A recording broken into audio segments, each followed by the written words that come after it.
You think you're special? I'll ruin everything you care about, starting with this.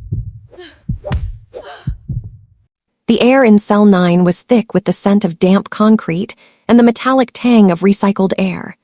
Yeon-Joo loomed over the desk, her shadow swallowing Bo-young's small frame.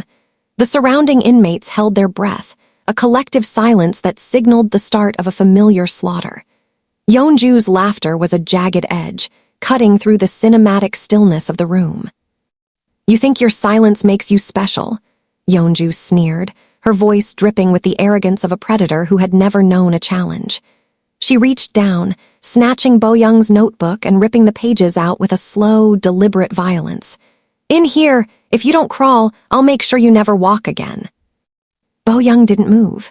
She remained softly lit by the flickering overhead bulb, her gaze fixed on the floor.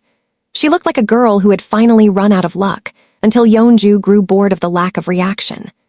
The bully drew back a heavy, calloused hand, the wind whistling as she swung a palm meant to shatter Bo-young's dignity in front of the entire cell. Then the world stopped. The slap never landed. There was no sound of impact, only the dull, heavy thud of a sudden halt.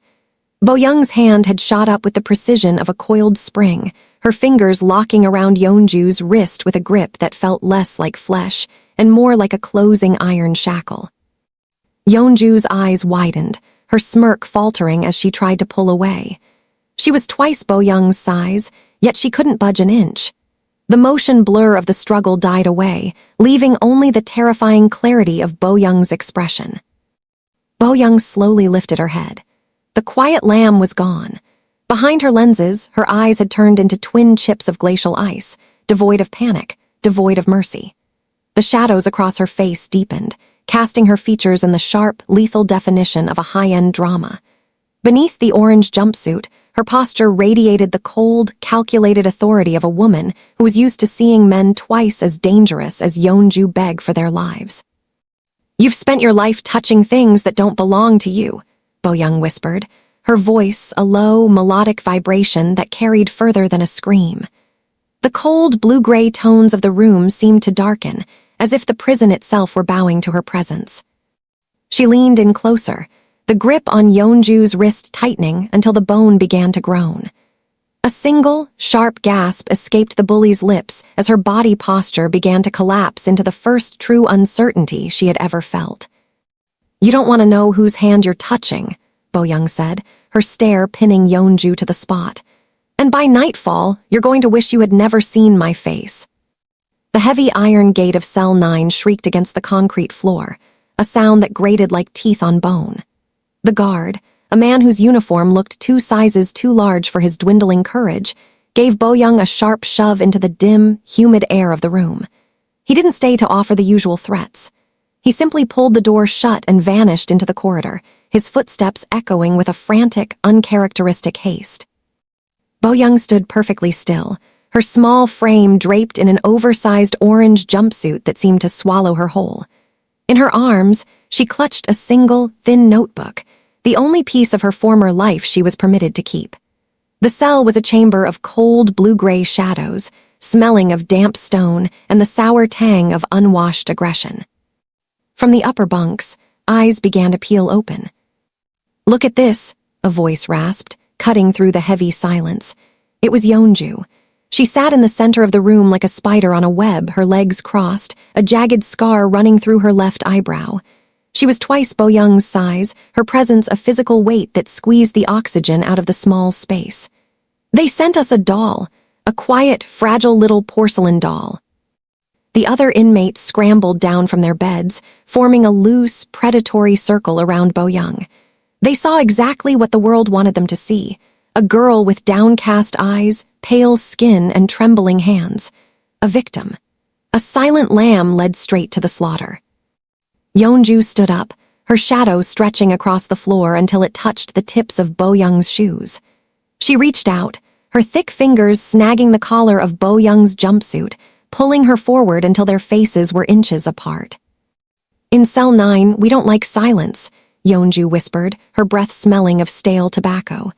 "Silence is for the dead. Are you dead, little girl?" Bo-young didn't blink. She didn't beg. She simply looked through Yeon-Joo, her gaze focused on a point far beyond the prison walls. It was an expression of practiced, terrifying emptiness. To the bullies, it looked like catatonia, a mind snapped by fear. They couldn't see the calculation behind the dark iris, nor could they hear the rhythmic, slow beat of a heart that had been forged in the coldest corners of the soul underworld. "Drop the book," Yeon-Joo commanded, her grip tightening. Bo-young remained motionless. The atmospheric stillness of the room grew heavy, the air thickening as if the shadows themselves were bracing for impact. The royals of Cell 9 began to snicker, anticipating the first blow, unaware that the gate hadn't just locked Bo-young in with them. It had locked them in with her. The air in Cell 9 was thick with the smell of damp concrete and the unwashed desperation of 20 women. Bo-young sat on the edge of her narrow cot, her spine a straight line of iron clad in frayed orange cotton. In her lap lay a small, worn notebook, the only piece of her former life the guards hadn't stripped away. She moved her pen with a delicate, rhythmic grace, her focus so absolute that the world around her seemed to fade into a blue-gray blur. Then came the shadow. Yeon-Joo stood over her, a mountain of scarred flesh and jagged intent. Behind her, the royals gathered like crows, their laughter sharp enough to draw blood. "Look at this," Yeon-Joo sneered, her voice a low grate that silenced the rest of the room. "The little mouse is writing a diary. Do you think you're at a cafe, princess?" Bo-young didn't look up. Her fingers tightened slightly around the pen, but her face remained a mask of marble. This was the ritual, the breaking of the new spirit, and she had expected it. With a slow, theatrical flair, Yeon-Joo reached into her pocket and produced a heavy bottle of permanent ink, smuggled in through a bribed guard. "You seem so focused," the bully whispered, leaning down until her hot breath stirred the hair at Bo-young's temple. "Let me help you find your inspiration." With a sudden, violent flick of her wrist, Yeon-Joo doused the notebook. The black liquid exploded across the white pages, a dark omen that bled into the paper, erasing Bo-young's words in a matter of seconds. It splattered across Bo-young's trembling hands and stained the hem of her uniform like a spreading shadow. The cell erupted in mocking hoots, the sound echoing off the cold walls. "Oh, did I ruin it?" Yeon-Joo laughed, her hand coming down to shove Bo-young's shoulder. The force sent Bo-young sideways, her wrist cracking sharply against the hard edge of the iron bed frame.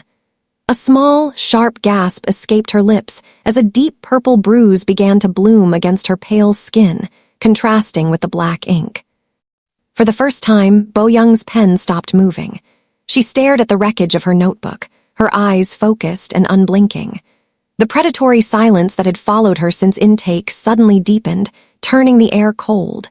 Beneath the schoolgirl vulnerability of her posture, her muscles coiled with a lethal, hidden intent. Yeon-Joo reached out again, her fingers aiming for Bo-young's hair to finish the humiliation. But she didn't see the way Bo-young's gaze had shifted from the ink to the bully's throat. She didn't notice the way the shadows in the corner of the cell seemed to pulse, or how the guards outside suddenly turned their backs. The ritual was over. The reckoning had begun. The air in Cell 9 was thick with the scent of unwashed concrete and the cheap metallic tang of the prison's iron bars. Yeon-Joo stood over Bo-young, her shadow stretching long and jagged under the flickering fluorescent light. To the watching inmates, it was a familiar tableau, the predator savoring the final moments before the kill, and the prey, silent and still, waiting for the inevitable. "I asked you a question, quiet girl," Yeon-Joo sneered, her voice a low, gravelly rasp. She reached out, her thick fingers tangling into Bo-young's hair, forcing her head back to expose her throat. "Do you think being pretty makes you special here? In this hole, you're just meat." Bo-young didn't struggle. Her face remained a mask of marble, her eyes focused on a point somewhere beyond the cold stone walls. That lack of fear, that absolute, eerie composure, was the spark that finally lit Yeon-Joo's fuse. With a snarl of frustration, the bully pulled back her fist, the muscles in her forearm bunching. "I'll break that look off your face," Yeon-Joo roared. The blow came fast, a heavy, whistling hook aimed at Bo-young's temple, but it never landed. In a blur of motion that defied the heavy atmosphere of the room, Bo-young's hand shot upward. There was no panic, no frantic blocking. It was a surgical interception. Her palm met Yeon-Joo's wrist with a sickening thud, stopping the strike dead in the air. The sheer force of the collision sent a ripple of shock through the room. Before Yeon-Joo could even register the pain, Bo-young shifted. She rose from her seat not like a victim standing up, but like a predator uncoiling.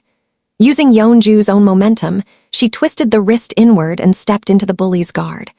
With a single, fluid strike of her palm against Yeon-Joo's sternum, a move refined in the private dojos of the Seoul underworld, she sent the larger woman flying backward. Yeon-Joo hit the steel bunk with a bone-jarring crash, the air leaving her lungs in a pathetic wheeze. She slumped to the floor, clutching her chest, her eyes wide with a sudden, primitive terror. The silence that followed was absolute. The royals who had been smirking seconds ago were frozen, their mouths agape. Bo-young stood in the center of the cell, her prison orange vivid against the blue-gray shadows. She didn't adjust her clothes, she didn't breathe hard. She simply looked down at Yeon-Joo, her gaze sharp and cold enough to freeze the blood in their veins. "The hierarchy didn't change just now," Bo-young said, her voice a calm, melodic velvet that carried more threat than any scream. "You just finally realized where you actually stand."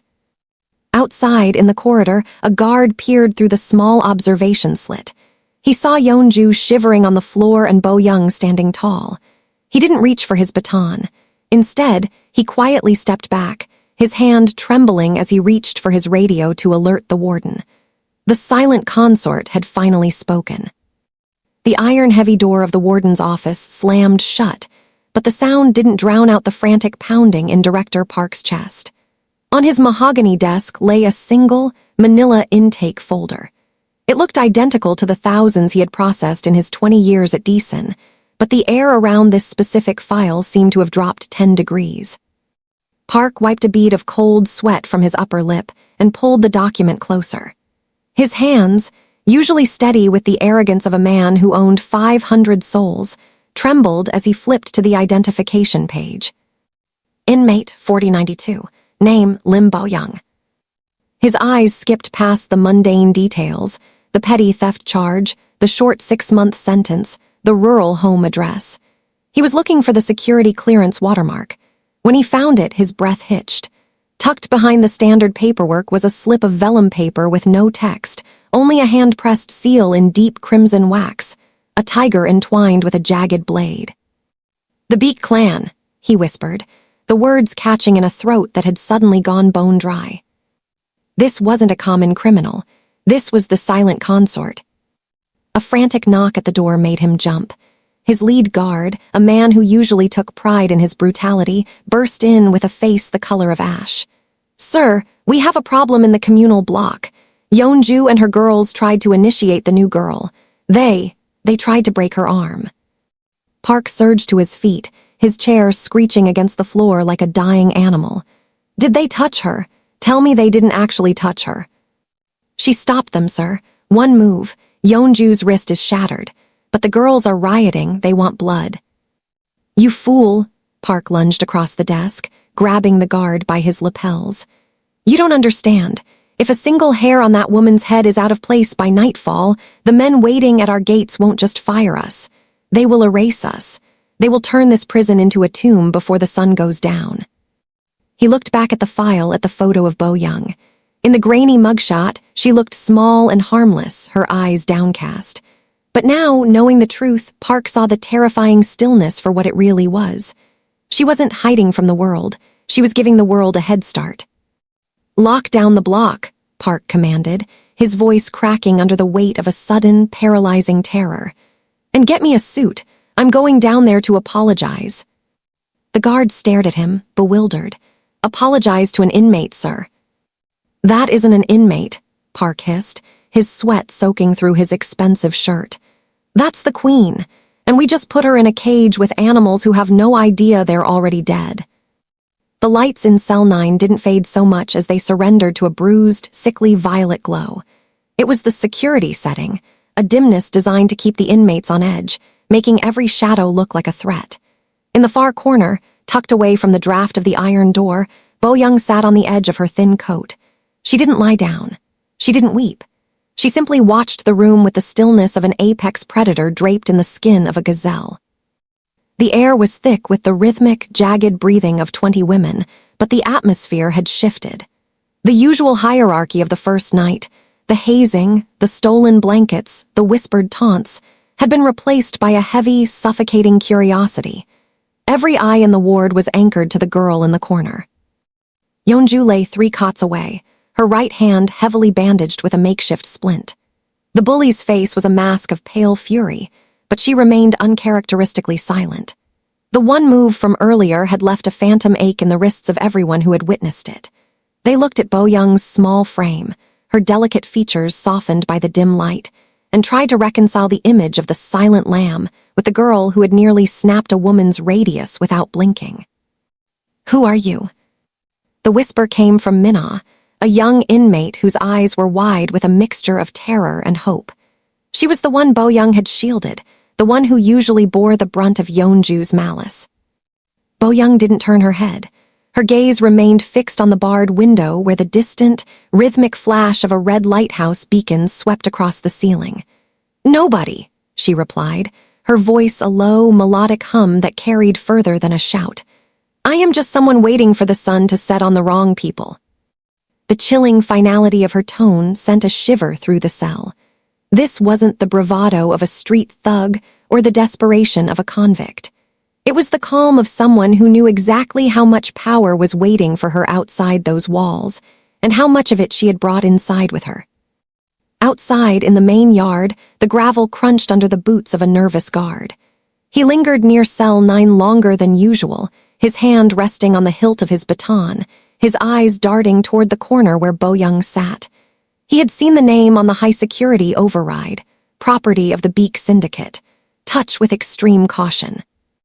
As the guard moved on, Bo-young finally closed her eyes, but she didn't sleep. She was counting the heartbeats of the room, mapping the fear. By morning, the prison would know her name. By nightfall, they would fear it. The morning mist clung to the chain-link fences of decent women's penitentiary like a shroud, but it couldn't dampen the sudden, electric tension vibrating through the yard. In cell 9, the air was usually thick with the scent of unwashed floors and Yeon-Joo's abrasive laughter. But today, even the bullies were silent, pressed against the narrow, barred windows. Outside the reinforced steel gates, the usual desolate gravel road had been transformed. A fleet of 7 obsidian-black luxury sedans sat idling, their engines humming a low, predatory growl that seemed to rattle the very foundations of the prison. They didn't belong in this world of concrete and sorrow. They were polished mirrors of wealth and lethal intent, their windows tinted to a fathomless void. Bo-young sat on her bunk, her spine a perfect, rigid line of composure. She didn't need to look out the window to know what was happening. While the other inmates whispered in frantic, hushed tones about a state visit or a government raid, Bo-young simply smoothed the wrinkles of her orange jumpsuit with her ink-stained fingers. The heavy iron door of the cell block groaned open, but it wasn't the usual brusque entrance of a guard. The warden himself stepped in, his face drained of its usual arrogant color, his hands trembling as he clutched a silk-wrapped box. He bypassed Yeon-Joo, who stood ready to offer her usual sycophantic greeting, and walked straight to the corner where the quiet lamb sat. He knelt. The sound of his knees hitting the cold stone sent a shockwave through the room. "A gift, madam," he whispered, his voice cracking. "From the chairman, he felt the prison blankets were insufficient for your comfort." He opened the box to reveal a pashmina shawl of pure, ivory silk, a stark, blinding contrast to the grimy gray of the cell. From the yard, the sound of a single, synchronized car horn drifted through the bars, a salute from the men in the black sedans. Yeon-Joo's face collapsed into a mask of pure terror. She looked at the cars, then at the kneeling warden, and finally at the girl she had tried to break. Bo-young finally looked up, her gaze cutting through the room with the sharpness of a diamond. She didn't reach for the silk. Instead, she let her eyes rest on Yeon-Joo for a heartbeat longer than necessary. The message was unspoken, but absolute. The walls of the prison were no longer a cage for Bo-young. They were a fortress protecting the rest of the world from what she was about to do. The air in the shower block was thick with steam and the metallic scent of rust, a humid shroud that muffled the distant clanging of iron gates. Yeon-Joo stood in the center of the vapor, her hand wrapped in a thick makeshift bandage that pulsed with every heartbeat. The humiliation of the previous day, the sight of her own wrist pinned like a broken wing by the quiet lamb, burned hotter than the throbbing bone. She was the queen of Deason, and a queen could not allow a ghost to draw blood.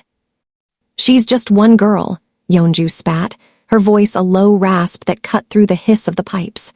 Surrounding her, 3 of her most loyal enforcers shifted in the shadows. "I don't care who her husband is. In here, the only law is the one I write with my fists." The plan was as cold as the concrete floors. It wasn't enough to simply beat Bo-young. She had to be erased. Yeon-Joo had traded 6 months' worth of smuggled cigarettes to a corrupt night guard for 10 minutes of blind surveillance in the boiler room. During the evening transition, when the fog of the showers was at its thickest, they would corner the girl. No witnesses, no cameras, just the sound of steam masking the wet thud of a pipe against a skull.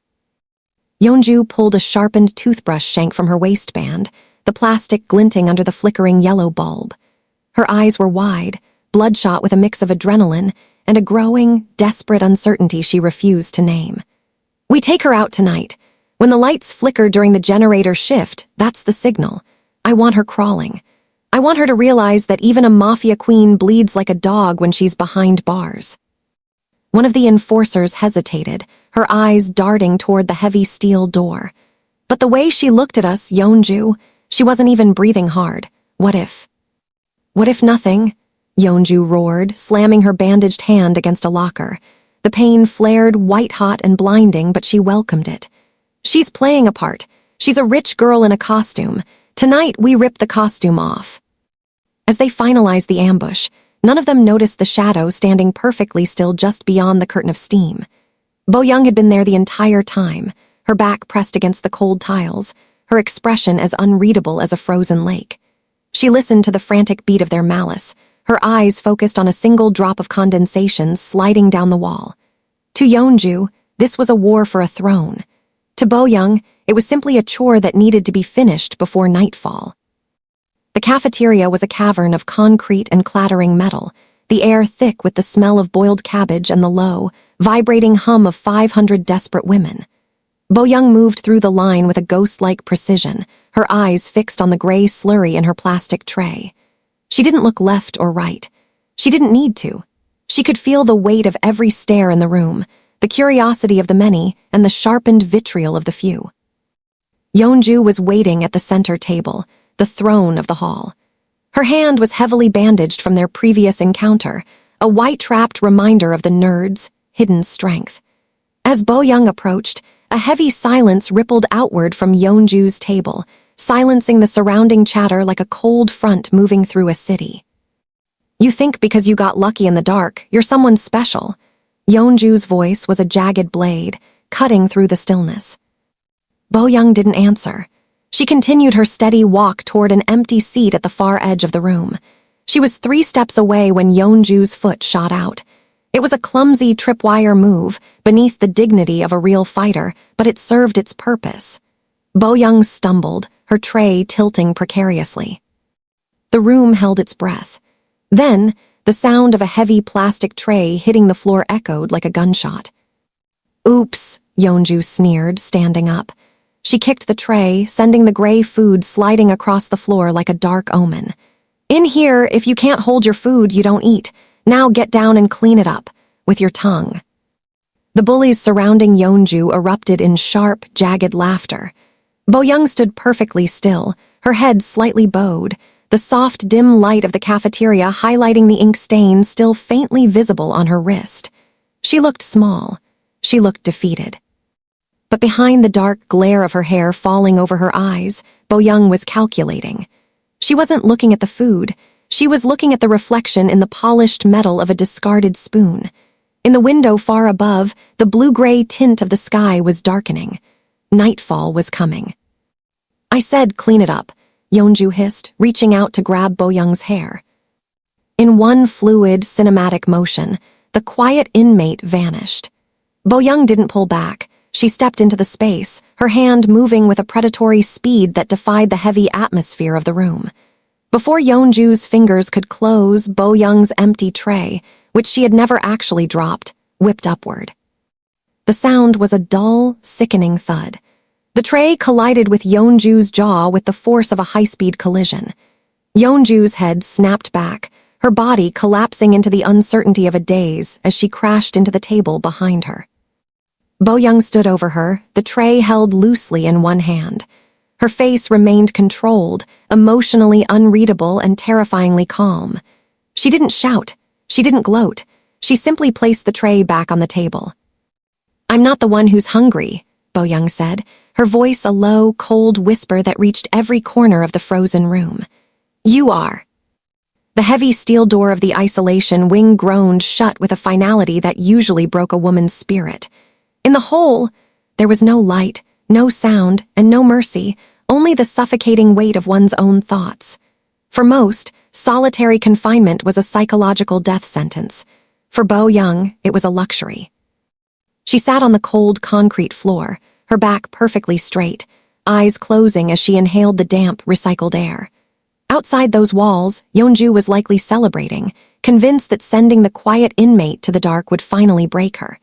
The warden had smirked as the guards dragged her away, believing he was stripping Bo-young of her influence. They were fools. They had provided her with the one thing a Mafia strategist rarely possessed: absolute silence. In the darkness, Bo-young didn't panic. Instead, she began the audit. Her fingers traced invisible patterns on the floor, mapping out the prison's structural weaknesses she had observed over the past week. She visualized the guard rotations, the flicker of the faulty security cameras, and the exact moment the kitchen staff transitioned shifts. Solitary wasn't a punishment, it was her war room. A soft, metallic click echoed from the small meal slot at the base of the door. A tray didn't slide through. Instead, a slim, high-end burner phone was pushed into the cell, its screen glowing with a single encrypted message. "The king is restless. The rivals have moved into the southern docks, awaiting the queen's signal." Bo-young picked up the device, the light reflecting off her controlled, unreadable expression. She typed a single string of code that would reroute the syndicate's financial liquidations, effectively strangling the warden's secret offshore accounts by morning. She didn't need to shout to be heard. Her whispers traveled through fiber-optic cables and settled like nooses around the necks of her enemies. When the slot slid shut, she hid the phone in a hollowed-out section of the masonry, a gift left by a previous guest on her husband's payroll. She leaned her head back against the stone wall, a ghost of a smile touching her lips. The air in the cell felt cooler, sharper. Yeon-Joo and the warden thought they had exiled her to the bottom of the world. They didn't realize that in the dark. Bo-young's vision was perfect. By the time they opened that door in 48 hours, the prison's external power structure would already be dismantled. She closed her eyes, settling into the stillness. The vacation had officially begun, and by nightfall, the reckoning would follow. The heavy iron door of the solitary wing groaned shut, the sound echoing through the windowless corridor like a final gavel strike. In the main ward, the inmates spoke of the hole in hushed, terrified tones, a place where time dissolved into the damp concrete, and the silence drove even the hardest killers to scream. For Yeon-Joo and her remaining sycophants, sending Bo-young here was supposed to be the ultimate breaking point. But inside the 4x8-foot cell, Bo-young didn't scream. She leaned against the cold stone wall, her breathing rhythmic and steady. The darkness was absolute, but to her, it felt like a shroud of silk. For the first time since her intake, the weight of 1,000 prying eyes was lifted. She sat on the floor, her back perfectly straight, eyes closing as she transitioned into a state of meditative stillness that only those born into the underworld truly understood.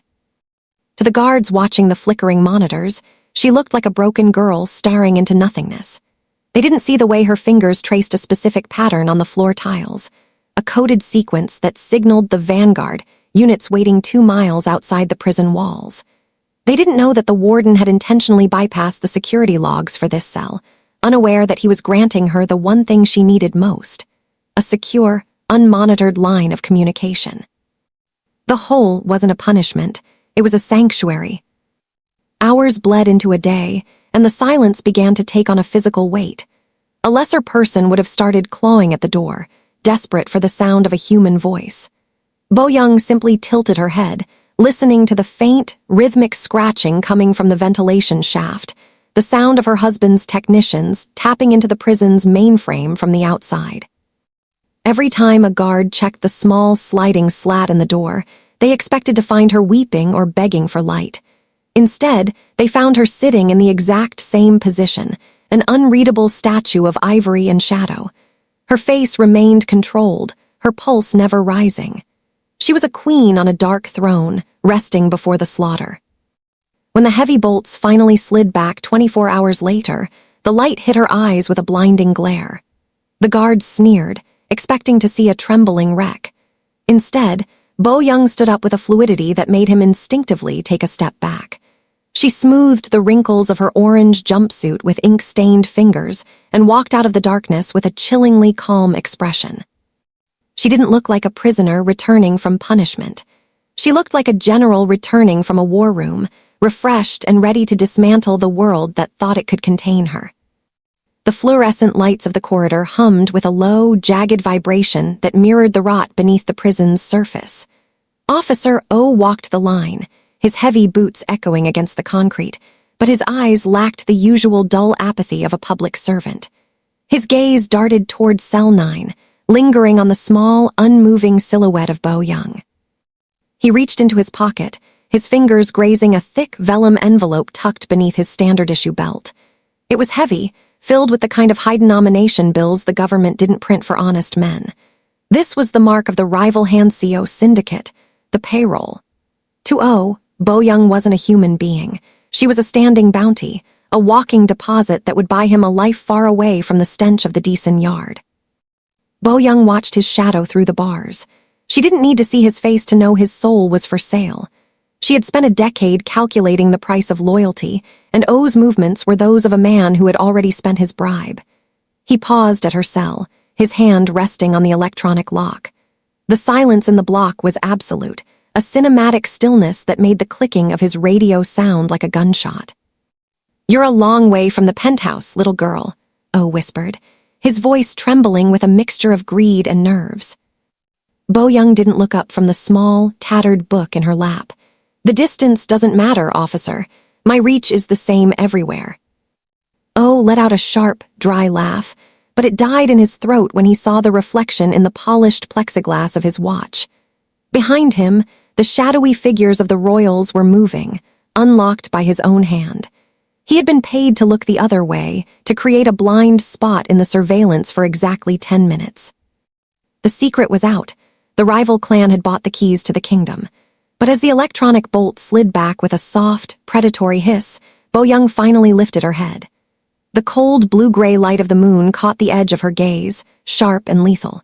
She knew the payroll, she knew the traitor, and she knew that the men who sent him were about to learn that some gates were kept locked not to keep her in, but to keep the world safe from her.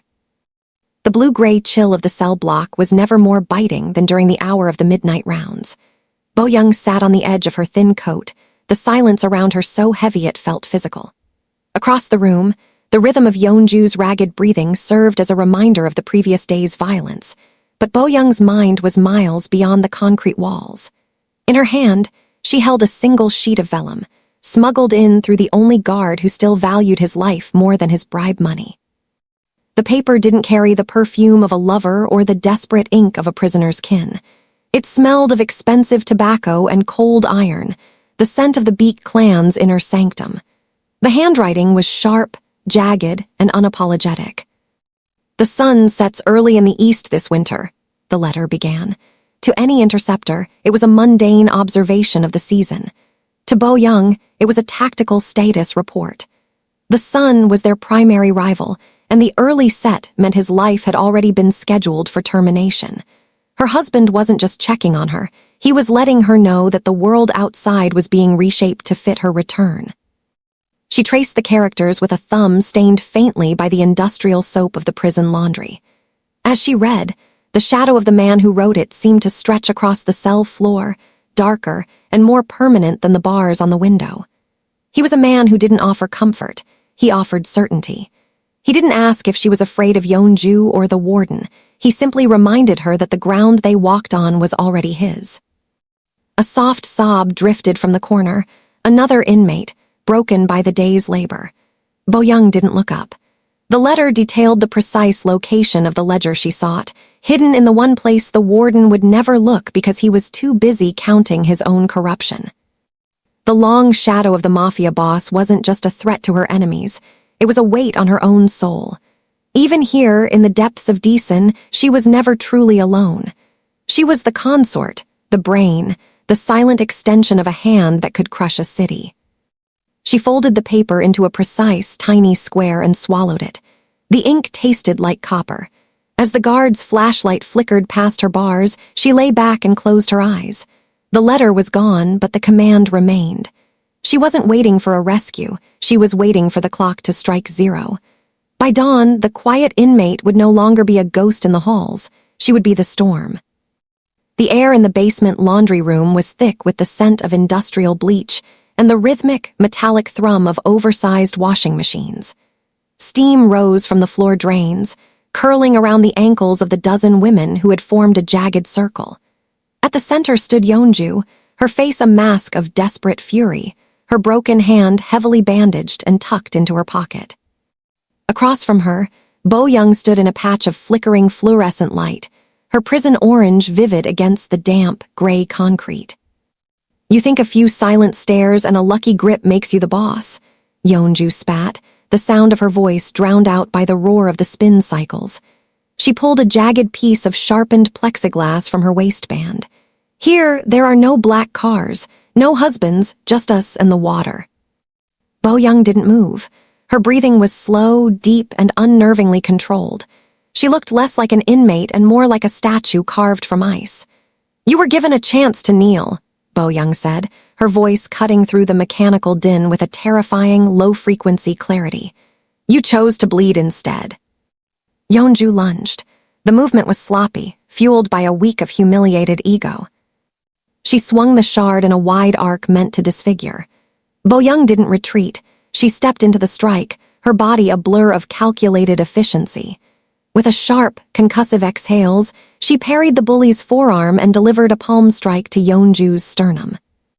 The bully gasped, the air leaving her lungs in a pathetic wheeze as she stumbled back against a vibrating dryer. The circle of inmates drew a collective breath, their mouths hanging open, bodies tensed in a mixture of awe and terror. They were watching the systematic dismantling of a tyrant.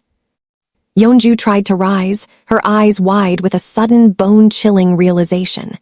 She looked at Bo-young, really looked at her, and saw the Silent Consort for the first time. There was no panic in Bo-young's eyes, only a profound, predatory boredom. Bo-young stepped forward, the cold blue-gray shadows of the laundry room swallowing her features until only her focused, lethal eyes remained visible. She grabbed Yeon-Joo by the collar, pulling her close enough to smell the chemical sting of the room. "The next time you raise a hand," Bo-young whispered, her tone a cinematic promise of finality, "I won't just break the hand. I'll erase the person attached to it." She let go. Yeon-Joo collapsed into a heap on the wet floor, the plexiglass shard clattering uselessly into a drain. The silence that followed was absolute, heavier than the machinery. Bo-young turned her back, her posture perfectly composed, and walked through the parting crowd. The prison hierarchy hadn't just changed, it had been executed. The fluorescent lights of the mess hall flickered with a rhythmic, mechanical hum, casting long, skeletal shadows over the plastic trays. Bo-young sat at the end of the long table, her presence creating a vacuum of silence in the middle of the crowded room. She didn't need to look up to know that Yeon-Joo was watching from the far corner, her broken hand heavily bandaged, and her eyes burning with a desperate, scorched-earth malice. Today, the welcome was different. There were no shouts, no shoved shoulders. Instead, a tray was placed before Bo-young by a trembling inmate who wouldn't meet her eyes. On it sat a bowl of thin stew, the surface shimmering with a faint, oily iridescent film that didn't belong. Bo-young stared at the liquid.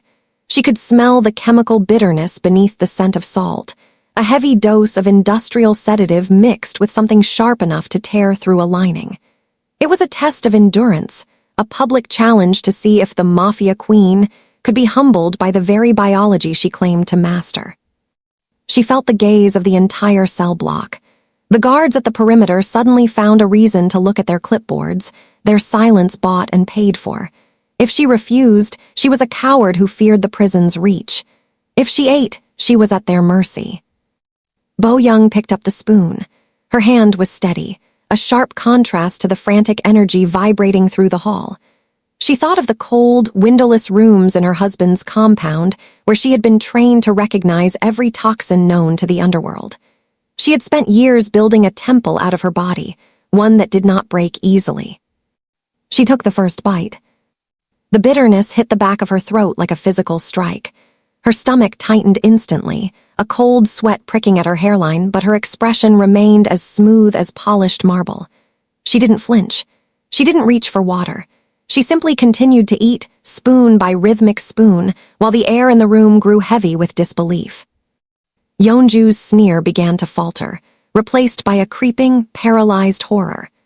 By the time the bowl was empty, Bo-young's eyes remained focused, boring into Yeon-Joo with a predatory clarity that suggested the poison had only sharpened her intent. Bo-young set the spoon down with a soft clack that echoed like a gunshot. She leaned forward, her voice a low, melodic rasp that only Yeon-Joo could hear across the sudden stillness. "Is that all?"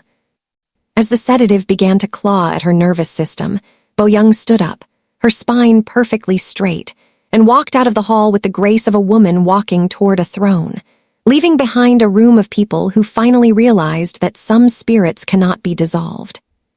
The silence in the warden's private office was thicker than the reinforced concrete of the prison walls.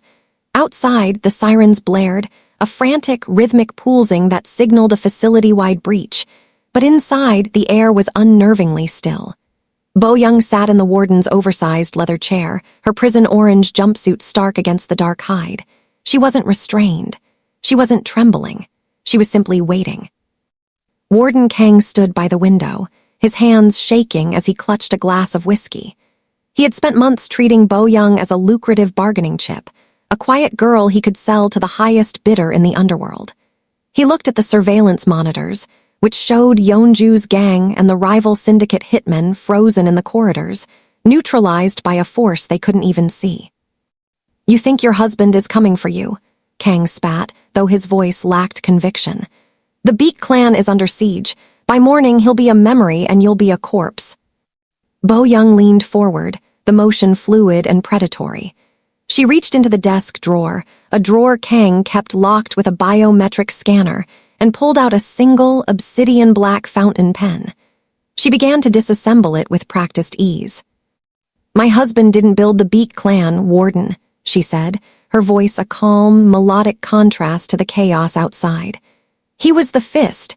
He was the face that the public feared so they wouldn't look for the shadow." She laid the components of the pen on the desk, forming a shape that resembled a fragmented crest, the true insignia of the Korea Mafia's inner circle. Kang's glass shattered on the floor. That mark didn't belong to a consort. It belonged to the architect. "For 10 years, you've looked for the shadow director who laundered $3 billion through the decent shipping lanes," she continued, her eyes locking onto his with a gaze that felt like a physical weight. "You looked for a man. You looked for a monster. You never looked at the girl sitting at the back of the classroom or the wife who stayed home to drink tea." Bo-young stood up, smoothing the wrinkles in her jumpsuit as if it were a silk gown. The office door hissed open, and the warden's own elite guards entered, not to arrest her, but to kneel. They didn't look at the warden. Their heads were bowed to the girl in orange. "I didn't come here because I was caught," she whispered, leaning into Kang's ear as the realization drained the color from his face. "I came here to audit my assets, and I've decided that you, Warden, are a liability." She wasn't a piece of the empire. She was the empire itself. The hum of the prison's electrical grid was a low, vibrating heartbeat that usually signaled the safety of routine, but tonight the frequency had changed. It was a jagged, dying sound. Standing in the center of her cell, Bo-young felt the shift before she heard it. Beside her, the other inmates were deep in the heavy, restless sleep of the condemned, but her eyes remained wide, fixed on the heavy steel door. Then came the sound that should never occur at 2:00 a.m. The synchronized, hydraulic hiss of the entire block's locking mechanism disengaging. There was no alarm, no frantic shouting from the guards, just a rhythmic series of metallic clicks that echoed down the hall like a funeral march. One by one, the heavy doors slid open, leaving nothing but an empty threshold between the predators and their prey. In his glass-walled office high above the floor, the warden stood in total darkness. He didn't look at the monitors. He had already wiped the server logs. He simply stared at the reflection of his own trembling hands, clutching a briefcase filled with rival syndicate currency. He had been told that to kill the wife of the Korea Mafia boss, one didn't need a gun. One only needed to remove the walls and let the hungry dogs find her. The silence in the wing lasted for only a heartbeat before it was replaced by the soft, predatory shuffling of feet. In the adjacent cells, Yeon-Joo's gang realized the opportunity. They stepped out into the corridor, their makeshift shivs glinting under the dim, flickering emergency lights. Bo-young didn't move toward the door. She didn't scream for help. She knew the guards had been cleared out of the wing, replaced by silence and an open invitation for her murder. Instead, she reached under her thin mattress and pulled out a simple, sharpened toothbrush, not for defense, but for the reckoning she had predicted the moment she stepped inside these walls. She felt the cold, blue-gray shadows of the cell wrap around her like a shroud. The warden had intended the unlocked doors to be her execution. But as Bo-young stood in the center of the doorway, framed by the cinematic darkness of the hall, she looked less like a victim and more like a gatekeeper. "He thinks he opened the doors to let them in," she whispered into the stagnant air, her voice a calm, chilling anchor in the rising chaos. "He doesn't realize he opened them to let me out." The first of the shadows reached her doorway, a jagged blade raised high. Bo-young stepped forward into the light, her expression emotionally unreadable, her eyes focused with a lethal, hidden power. The hunt had begun, but the warden had miscalculated the prey. The heavy iron gates of the communal showers groaned as they swung shut, sealing out the prying eyes of the guards. Inside, the steam rose in thick, suffocating plumes, but it couldn't mask the scent of impending violence. In the corner, a young inmate named Minjai, barely 20 and terrified, was pinned against the damp tile. Yeon-Joo's remaining loyalists had cornered her, their faces twisted with the desperate cruelty of predators who had lost their territory and needed someone to bleed. Bo-young stood near the entrance, her expression as unreadable as a frozen lake. She had been the Silent Consort for so long that her own humanity often felt like a discarded relic, something buried beneath layers of tactical coldness and mafia discipline. She was here for a mission, not for charity.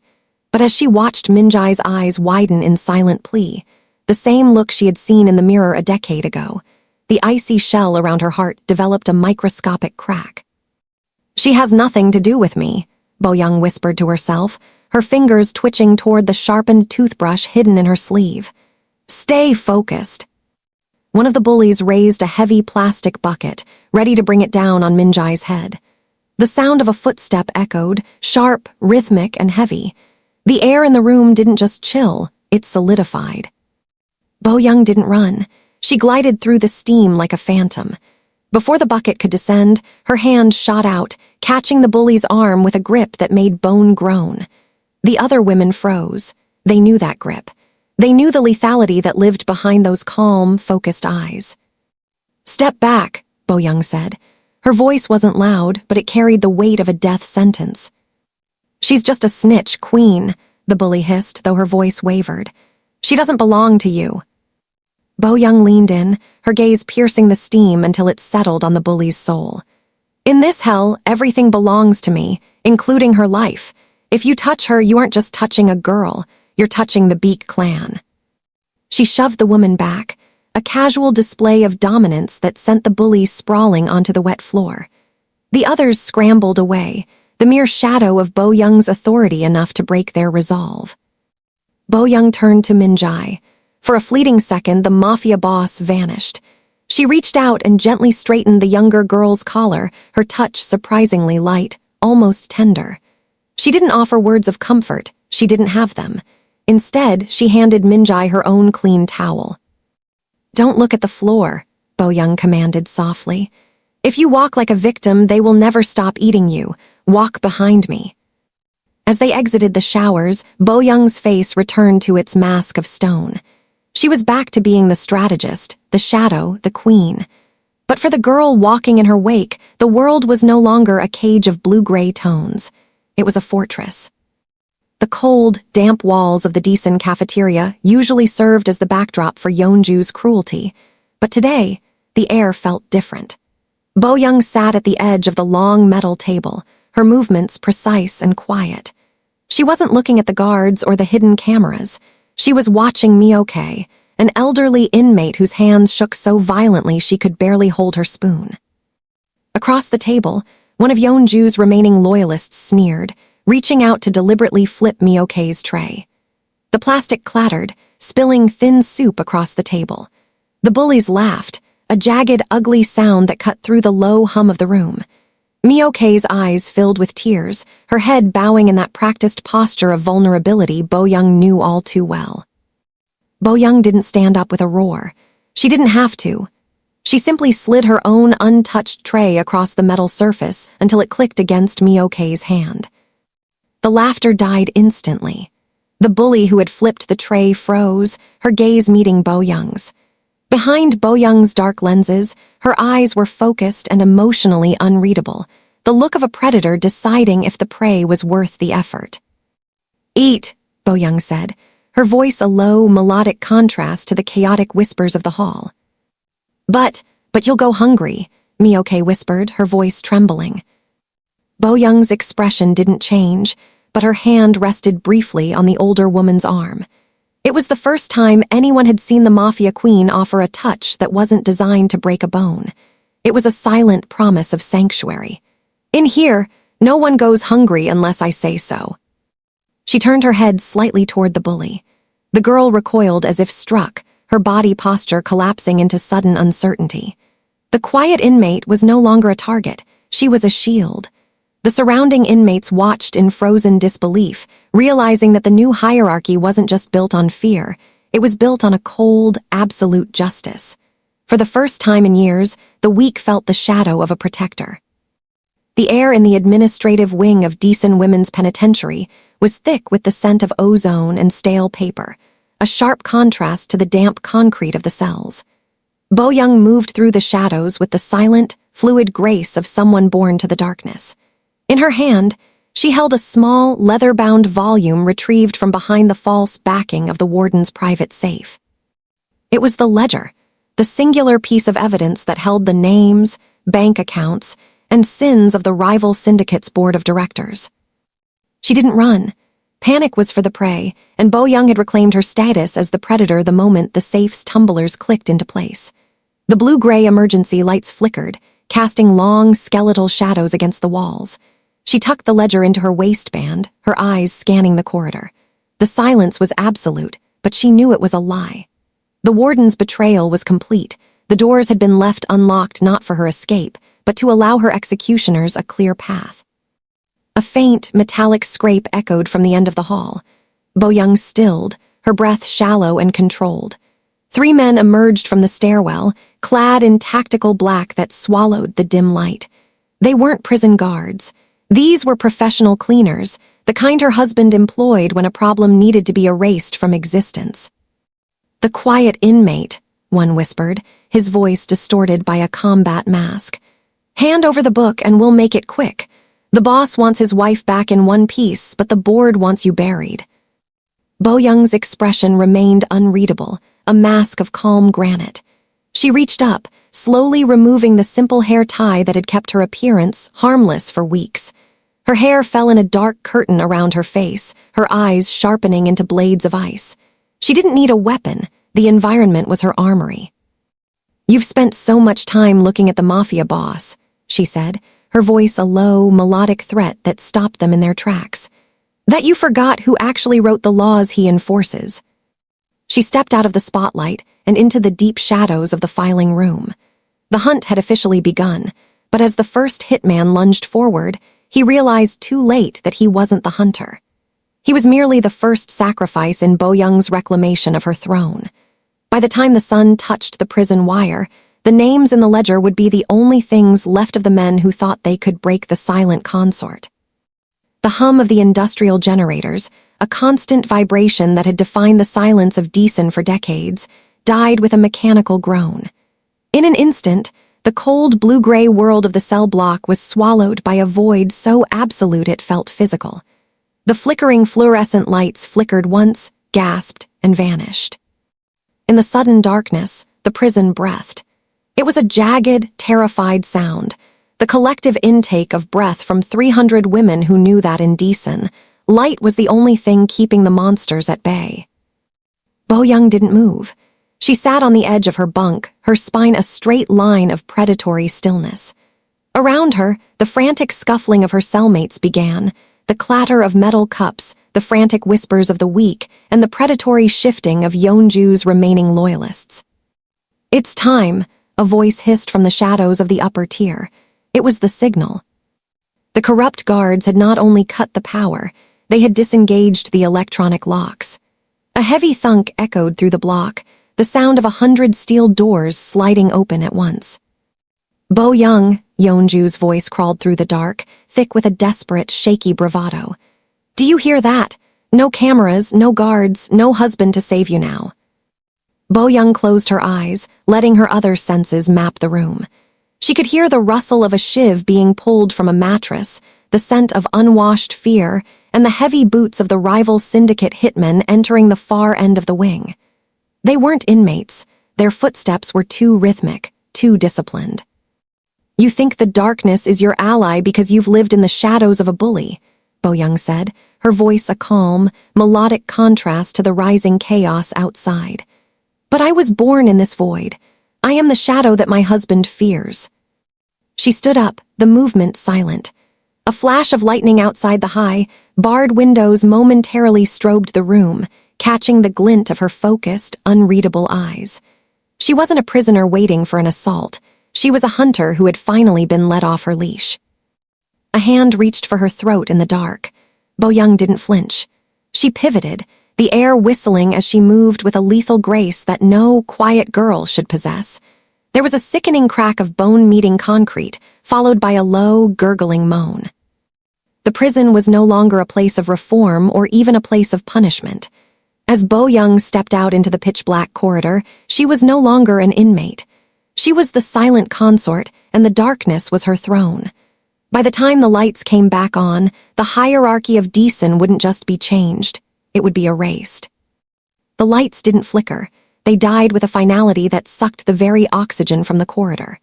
In the absolute marrow of the prison, the silence that followed was more terrifying than the screams.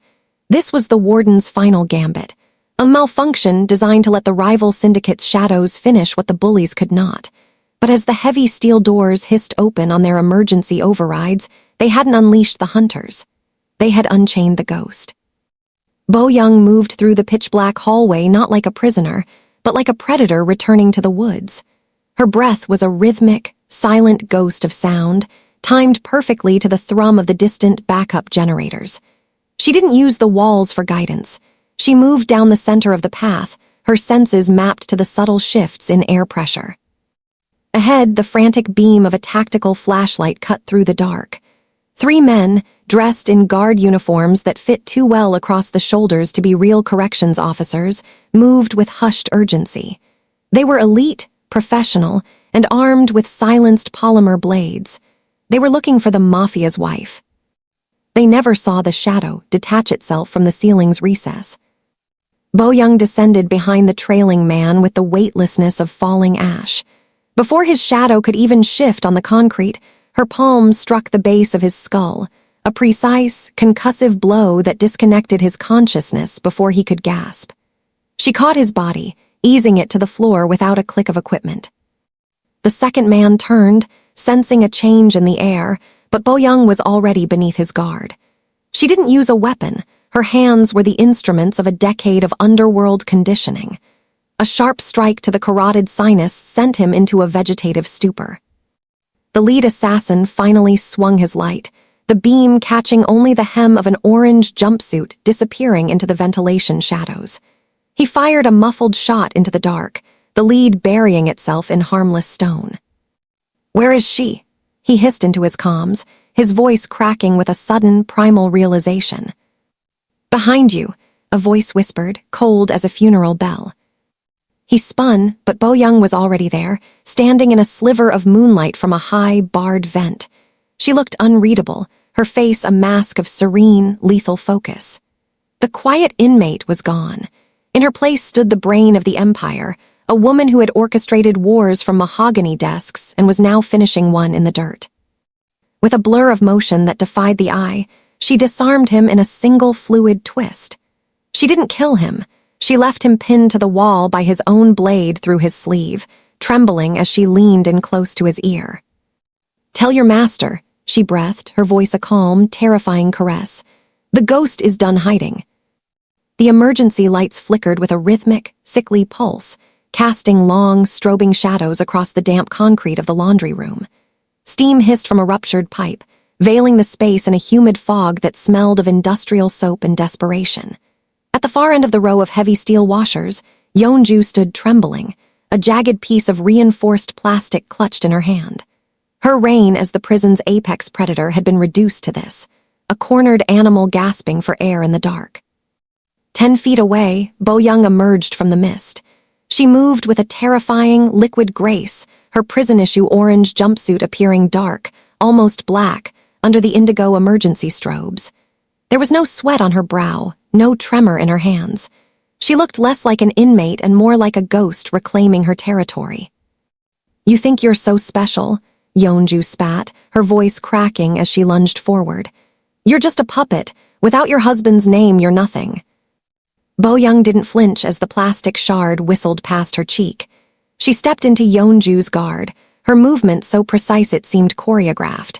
With a sickeningly dull thud, Bo-young's palm struck Yeon-Joo's sternum, driving the air from her lungs in a single, brutal burst. Yeon-Joo collapsed against a vibrating dryer, the plastic weapon clattering to the floor. She looked up, her eyes wide with a sudden, soul-deep realization. The girl standing over her wasn't hiding behind a mafia boss. She was the reason the boss was feared. The calculated coldness in Bo-young's gaze wasn't learned. It was innate. "You spent your life ruling through fear, Yeon-Joo," Bo-young said, her voice a low, melodic silk that cut through the hiss of the steam. She leaned down, her face inches from the bullies. "But fear is a cheap currency.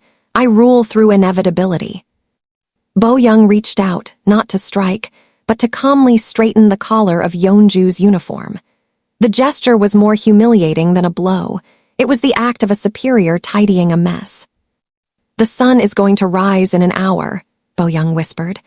"By then, the warden will be in chains, the gates will be open, and you will be exactly what you were before I arrived. A nobody." As the heavy footsteps of the Mafia's extraction team began to echo in the corridor outside, Bo-young turned her back, leaving the former queen of the cell block shivering in the shadows. The hierarchy hadn't just changed, it had been erased. The queen had reclaimed her crown, and she didn't need a single guard to prove she owned the room. The heavy iron door of the warden's office didn't creak. It groaned under the weight of the silence following Bo-young as she stepped inside. Outside the reinforced windows, the night was no longer dark. It was lit by the strobing crimson and blue of 100 police cruisers, hemmed in by a silent, predatory perimeter of black sedans that stretched as far as the main highway. The Decent Women's Penitentiary was no longer a cage. It was a besieged fortress. Warden Park stood behind his mahogany desk, his hands trembling so violently that the tea in his porcelain cup splashed onto his pristine desk blotter. He looked at the security monitors. Every single guard on the north perimeter had laid down their weapons. They weren't surrendering to the law. They were surrendering to the shadow of the man standing atop the lead car at the gates. Bo-young stopped in front of the desk. She still wore the drab, oversized prison denim, and a faint smear of Yeon-Joo's blood dried on her cheek like a warrior's mark. She looked smaller than the high-backed leather chair, yet the room's oxygen seemed to belong entirely to her. "The ledger is in my hand, Warden," she said, her voice a calm, melodic contrast to the sirens wailing outside. "And the names of every official you've taken a bribe from are currently being uploaded to a server your firewall can't touch." Park's legs finally gave out. He didn't just sit, he collapsed, his knees hitting the thin carpet with a dull thud. He crawled forward, the dignity of his uniform bunching at the shoulders. "Bo-young, please," he wheezed, his face pale as ash. "I was pressured. The rival syndicates, they threatened my family." "You chose the wrong side to fear," she replied, looking down at him with an expression of clinical detachment. "Call him off," Park begged, reaching for the hem of her rough denim trousers. "The trackers show his men have breached the outer wall. If he enters this facility, there won't be a stone left standing. Please, call off your husband. I'll give you anything. I'll sign the release papers now." Bo-young leaned down, her silver hair falling like a curtain between them. She didn't reach for a pen. Instead, she felt the vibration of the burner phone in her pocket, the signal that the perimeter was secure. "My husband doesn't take orders from me," she whispered, a cold, haunting smile finally touching her lips. "He takes requests, and tonight I haven't asked him to be merciful." She turned toward the window as the first explosion rocked the gatehouse. The hierarchy hadn't just changed, it had been erased. By the time the sun rose, the Decent Penitentiary would be nothing but a memory, and Bo-young would finally be stepping into the light. The iron gates of Decent Women's Penitentiary had stood for 40 years as a monument to stagnant air and forgotten souls, but today, the atmosphere curdled with a different kind of silence. It was the silence of a city holding its breath. Inside the yard, the inmates huddled against the chain-link fences, their breath blooming in the cold morning air as they watched the horizon. Then the low hum began, a rhythmic, mechanical growl that vibrated through the concrete floors and into the soles of Bo-young's boots. At the end of the long, gray access road, a single flicker of light appeared, followed by another and another. It was a funeral procession for the old order. 12 identical black sedans, their windows tinted to a void-like obsidian, rounded the bend in a flawless, predatory formation. They didn't slow down as they approached the outer perimeter. They moved with the terrifying confidence of a force that owned the road, the land, and the laws governing them. The lead vehicle, a heavy-armored flagship, came to a synchronized halt exactly 3 inches from the main gate. The screech of brakes was absent. There was only the hiss of pneumatic suspension settling into a crouch. Inside the guard tower, the sirens remained strangely silent. The warden stood at the window, his fingers trembling as he clutched a glass of water that had gone lukewarm. He didn't reach for the radio. He didn't order the snipers to aim. He simply watched as 100 men in charcoal gray suits stepped out of the vehicles in perfect unison. They didn't shout. They didn't brandish weapons. They simply stood in 2 parallel lines, creating a living corridor of steel and muscle that stretched from the cars to the prison's threshold. In the center of the yard, Yeon-Joo and her remaining crew watched, their faces pale, the bravado that had fueled their bullying for months evaporating like mist.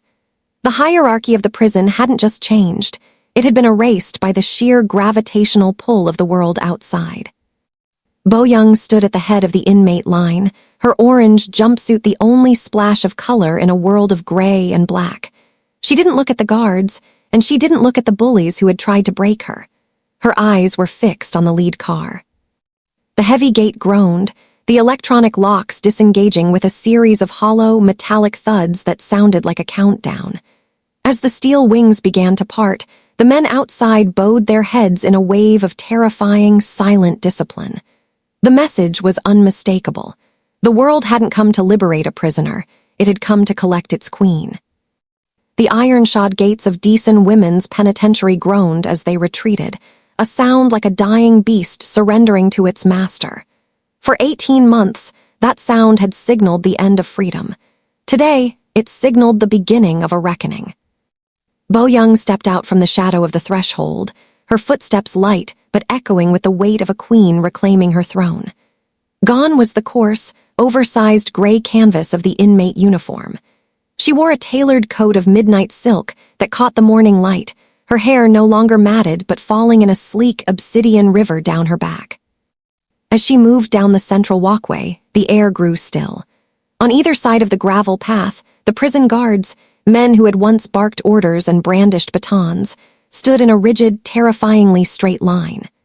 One by one, as she passed, their heads snapped down in a synchronized bow, so deep their foreheads nearly touched their belt buckles.